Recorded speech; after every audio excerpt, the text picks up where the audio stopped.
Welcome back to Who That Two for Two. I'm your host Tim A here on the Southern Podcast Network. This is episode 36. I'm keeping up with the numbers now. I know I started saying 30 something. Shout out to our sponsor, Alive, the Bigger Better Network. And today we have a queen we've been trying to catch up with for some time. Mostly my fault, mostly her being too busy doing queenly things. Chantel O'Brian, Miss Bahamas Universe 2021. How are you doing? I'm good. How are you, Timmy? Good to catch up with you. So I just jump right into it. Top 10, top 10, top 10. The first to ever do it. You know? Yeah, It's been that's it's been me. it's been months now. Does it still feel like surreal, or it's more so like just me, like it's whatever now? I think it still feels surreal. Every day I'm just like, dang, that really happened. And I think because I wish I could relive the moment like over Hmm. and over and over Like, and just, over like just again. bottle that energy and just yeah, Yeah, just, just like snapshot that and just put that in my back pocket. But I'm super grateful because even though after a few months, well, good much months, we're going halfway into the year now, I just still feel just as elated, just as grateful, just as humble. that's good. That's good. So take us to actually this modeling journey. Like when did you know that this is something you want to pursue, like to model? Well, you know what? I don't know if I ever really considered myself to be like this full-fledged model, only because I got into pageantry and I fell in love with it. And so when people think, okay, so what's the difference between pageantry and modeling? It's just that, obviously modeling, you are doing different shoots, you're doing different runway shows, all of this, all of that. But with pageantry, you are now at this point where you're building a platform. My platform is youth development. So a lot of what I do has to do with children, young kids, youth overall, as well as working with different organizations and having my own nonprofit, which is the Leading Ladies Project.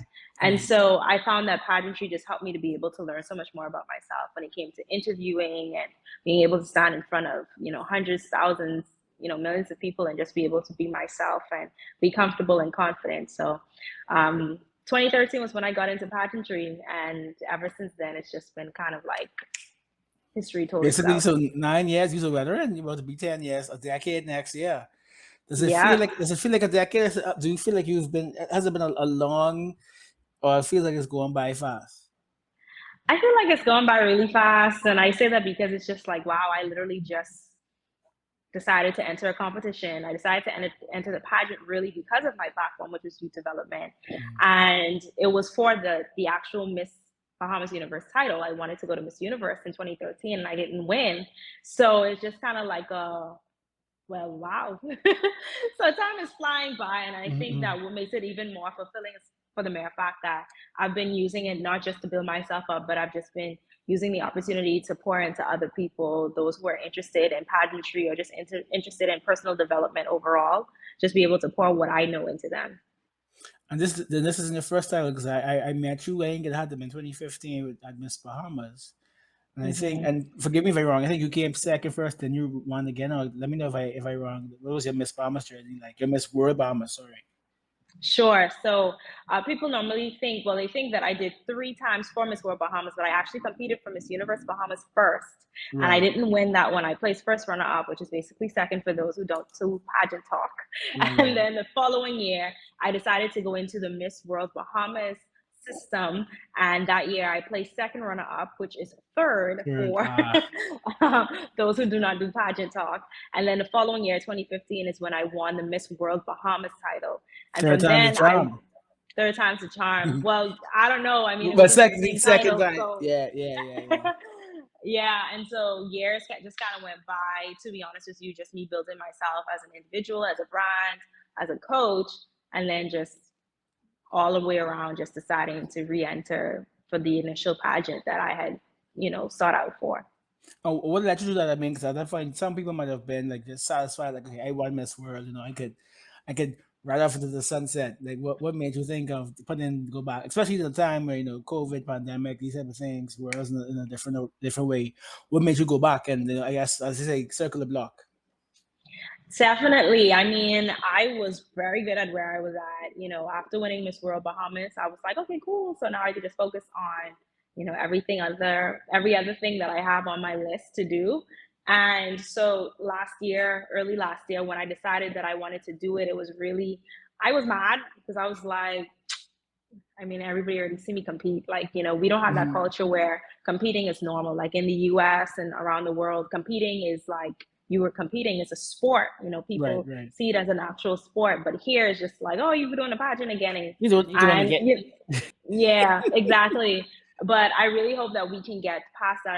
I really hope that young women, especially if you feel like this is something that you want to do and you think it's a way for you to become more refined or whatever else, you think that you can offer the industry, definitely compete again. It's a sport, you know, like we work Mhm, really hard to be mhm. on stage. A lot of people can't do what we do. We get criticized a lot, but a lot of people can't do what we do. Talk it now. Talk it, you know. You want to just wake up one day and do this. You want to start walking 9 years in. You can't do what I do. I love to hear that. You know that confidence. You know. Before I ask you this question, and I'll let you think on it while I start my sponsor. I just want to know, as me as a as an observer, what are the main differences between world and universe? So you can think of that while I go. Shout out my sponsor, Alive. Who have this promotion called on BYOD? Bring your own device. So if you buy a phone, or you with them other people, or you buy food from the States or from a store, come on down to Live. If you prepay the postpaid, you will get cash back. You will get savings on your plan. So, we all like to save money, We one balling. I ain't balling yet, So we like to save money when we purchase our phone. So come over to the bigger better network, Alive. We are game changers. So yeah, hit me with the world and universe. Because I think all I think is an age difference. But other than that, I don't really know really the big differences. It's not even a major age difference either. I think it's still like, I think between 28, 29 or something like that. 27 to 29 around there. I think it's the cutoff. But the difference really just comes down to, I feel, who is more aware of it. So I feel like Miss World has always been a little bit more Eurocentric. A lot of people, a lot of Europeans know about Miss World, and so they're big fans of it. And then obviously on the other side, Miss Universe, I think is a little bit more Americanized. A lot of people know about it from that end, but I think it really comes down to what the messaging behind it and the branding has been between Miss World and Miss Universe. Miss Universe has evolved greatly because Miss World was known for that platform pushing pageant. So they have beauty with a purpose, and they want to see what it is that you're doing in your community, and they don't want to see you just do a beach cleanup. Like they want to see like what is it that you're actually doing that's impacting your community, that's impacting your country. And so that's really what they built that brand about. So they didn't really care too much about swimsuit and things like that. Though they did reintroduce it last year, they didn't really care about a lot of those things. They just cared about your beauty with a purpose. Now Miss Universe was a little bit more on the glamour side. Trump era, right? It was more on the glamour side. A lot of people felt like we didn't really know what these women really had going on for themselves. But then when IMG took over and it had like a whole new rebranding, you started to learn so much more about different women from around the world and all of the hard work that they were doing. So you see engineers, astronauts, doctors, Well, that's lawyers, amazing. coaches. Yeah, yeah, yeah. Yeah, so it just got mixed up. And so now you see a lot about, okay, what is it that you're truly passionate about with the glamour? So there's a difference, but the difference isn't that big. Hmm. Yeah. So talk to me about what it's like to go through this, this experience, this training, the actual pageant in the pandemic. uh, in terms of being a contestant, is that what you Yeah, mean? yeah, yeah, So 2020 just was not a good year. So going into 2021 is kind of like a shift in perspective, but knowing that I had to be safe, everything like that. I guess training during a pandemic wasn't the hardest thing. I mean, being a coach myself and then at the same time still being able to interact with the different people on my team was still a good thing. Mask, all that good stuff. Had to get vaccinated for Miss Universe. And so even if I didn't plan on being vaccinated, I had to be vaccinated for that. And I just think ultimately it's just more so about just making sure that I did what I needed to do. I don't think I yeah. had any real challenges for the pageant because of COVID, Hmm. because, we were just, the movements were being made. Right. Oh, the only thing was that they kept moving the pageant back, back, back, back. Right. But And other and I than saw that, Miss World had like a postponement of like I think like 6 weeks because a couple of people caught COVID. yeah, so Miss World, their pageant was meant to be, I think, a few days after Miss Universe um, finale happened. And I think there were some cases, and so they had Mhm. to postpone, as you said, and come back. I think they came back in February or March or something like that. Yeah. Yeah. Just talk to me about the actual pageant itself, like all the different outfits, who they were by, just going through with the friends you met, just the whole experience.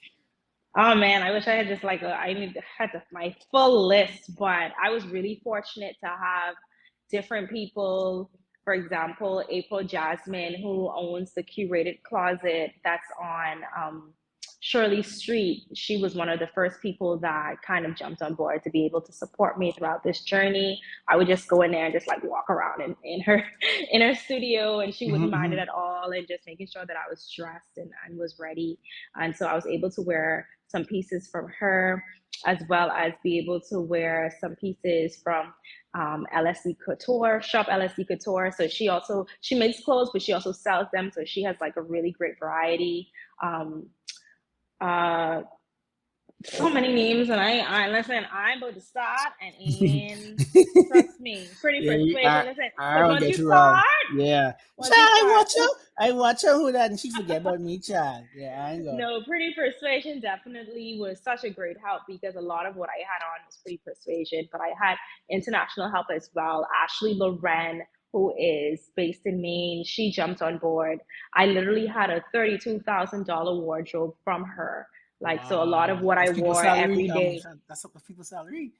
Listen, and that included jewelry. And so she was super supportive, making sure that I, was ready in terms of wardrobe wise. And then when it came down to my gowns, I wore Garmon Raferos, who is a Filipino designer based in Dubai. So he did both my preliminary gown where I wore the gold, and he did my final gown where I wore the silver.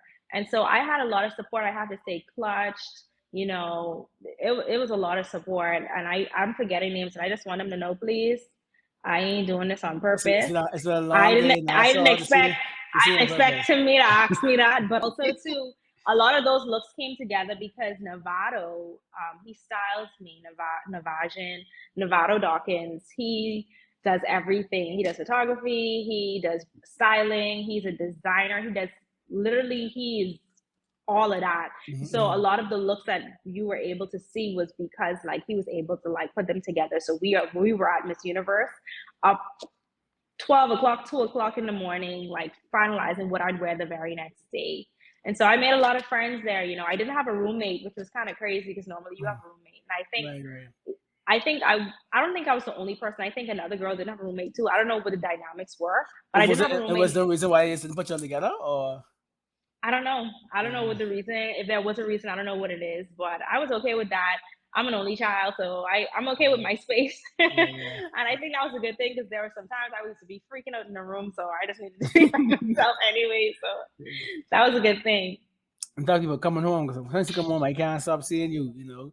Your big welcome at Fusion. I see you the tourism thing at Carnival. Just talk to me about what it has been like.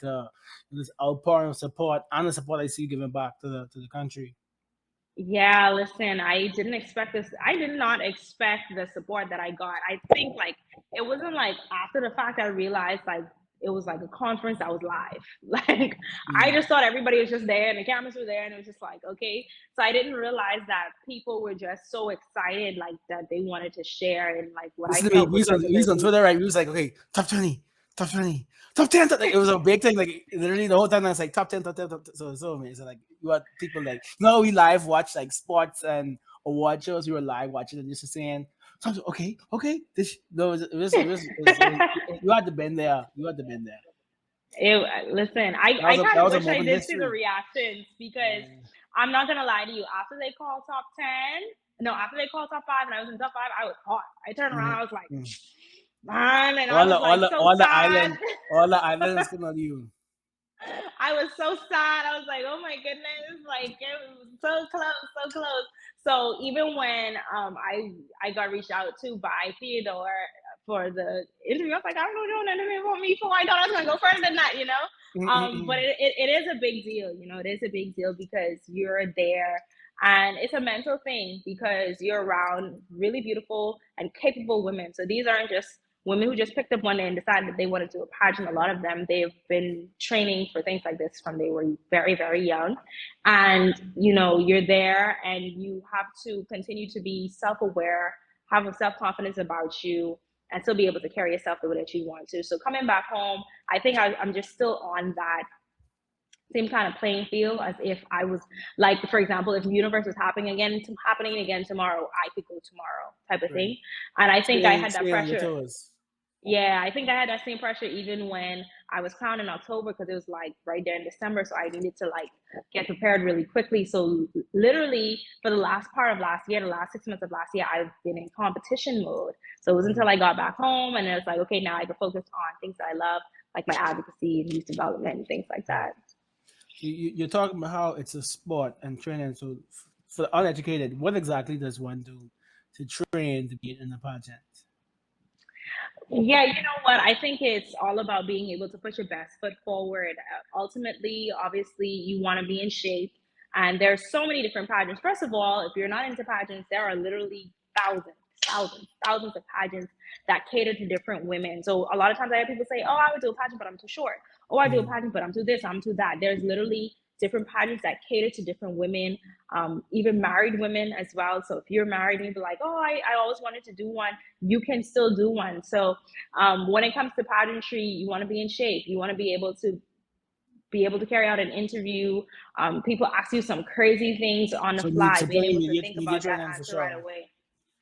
Plenty media For training. sure, as well as being able to, you can be in a room and nobody can feel you in a room. So being able to command presence both on stage, in the room, wherever you're at, people should be able to connect with you, like during conversation, during whatever it is that you're doing. And I think that that's important, as well as the fact knowing that everyone can't win. And I think that's where the sport aspect does come into it because there's only one title. Maybe for a particular pageant, you have two, three different titles, but if you're going to an international competition, and I've had the grace and opportunity to be able to go to two of the major ones, everyone can't win. You have 90 something girls, 80 something girls, 100 something girls, like, you know, everybody want to win, but everybody can't win. So you also have to be able to have really great sportsmanship because at the end of the day, you don't want to be a hater because, like, Mm-hmm. okay, it wasn't me. You still have to be able to be proud of other people. So I think that's Right. where the sports aspect of it comes into too. And you can't just wake up one day and just think like no preparation at all. A lot of Like I people are like I first time, pretty I can talk. Let me go that way. right? So you have first timers that do really well, but they prepared for it too. So it's like you want to be prepared, you Mm. know. And so going forward, is it like you're trying to go back? You about to retire? You finish? You what happened? What happened? Oh, I'm definitely done. Fifth and final pageant. I've done Mm. 5 pageants in my entire lifespan. This Five, is five it. and 9 years. hmm So you like Miss this Universe made my you the fifth and LeBron. final pageant. You the LeBron of pageants. I'll take it, child. I'll take it. But it's just really, as a matter of fact, I thought I was already done from 2015 and then 2017, not 27, 2018, when I started coaching people, I just was like, I just want to make sure that you are ready to do what you should do on stage and everything like that. Mm. And then it became more than just that. It became about, okay, how do you feel even after the fact? Because, not winning doesn't feel good. You know what I mean? So it's like, Mm-mm. what's your ultimate objective in life? It shouldn't just be to win a pageant, and you shouldn't have to tie your identity to anything like beauty or different type of sports or whatever have you, your job. You should be able to be a whole person no matter what. So it's just all about now, just still as I was doing, pouring into other people. I still love pageantry, so I'm still going to be watching pageants and everything like that. I'm in the pageant industry for the rest of my life, basically. Right. But this is the end of the road. I actually passed Mm-mm. my title on July 31st. Nice, nice, nice. Mm-hmm. So before we get ready, just let people know of, how they can reach you and be involved in all the things you got going on. Sure. So you can find me on Instagram at meet, like if you're meeting someone, meet Chantel. I'm on Instagram. I'm on Facebook. I ain't gonna lie, I have too much friends on Facebook now, so you probably won't be able to find me on too, too, Facebook. But too popular now for the no, it for the didn't even blue that. app. What's so crazy is that like I always had a lot, like a long friends list. So probably only one extra 20 people came on anyway because I That's literally that. had a Yeah. lot of people Yeah, because already. Facebook is maxed at 5,000. So Right, exactly. On Twitter, I'm at meet underscore Chantel. I started using Twitter again and people was retweeting me. I was like, oh, okay. I think we was So we you was can we find was live tweeting like we was watching Sean Miller and Stevie. Like yes, yes, yes. so you can find me on Twitter, as well as the fact that if you want to know more about my services, you can find me on my last name O'Brien Consulting on Facebook and Instagram. And I have a lot of other things for my platform. So if you would like to know more about my platform outside of that, you can follow on Instagram at The Final Crown. See, I was serious about that Final Crown. At The Final Crown _ Yeah. So thanks so much for coming through, and I can't wait to see the great things you continue to do. So this has been Who That Honest by Live on the Podcast Network. See you next week. Who that?